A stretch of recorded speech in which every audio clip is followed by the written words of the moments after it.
ايه؟ مالك زعلانة ومقهورة كده ليه؟ هو الإنسان طماع كده ليه؟ هو أنا كنت بحلم باللي أنا كنت فيه. الراجل أكرمني وريحني. عايزة إيه تاني؟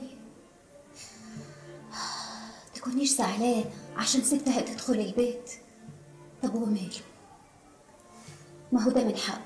مش من حقه يتجوز ويتهنى بحياته؟ دايما انتي كده تنسي نفسك. ربنا يعيني، ربنا يعيني أخدمه وأخدمها. يا رب شيل عني وريح بالي. يا رب ماليش غيرك. فيه ايه يا بيه؟ حصل ايه؟ والنبي، والنبي يا بيه ما تزعل.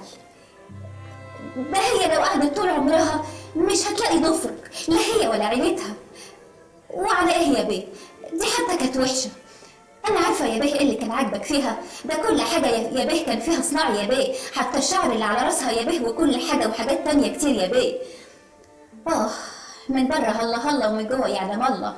سيبك سيبك والنبي يا به، ده من بختك اللي حصل ده كله. ربنا بيحبك. اشرب يا به اشرب. اه، لا مؤاخذه يا بيه، دي كانت قهوه حمد بيه. والنبي، والنبي اللي عامل لك القهوه اللي ما عملتش زيها في حياتي. قال ابوها بيزعق قال هو لازم يعني، لازم يعني ناخد بنته؟ مش عايزينها، هو بالعافيه. النبي يا بيه، لا عامل لك القهوه اللي ما عملت زيها في حياتي ابدا. عن اذنك. ايه يا نعمة؟ عيب كده اختيشي. انتي فرحانة ولا ايه؟ امسكي نفسك شوية.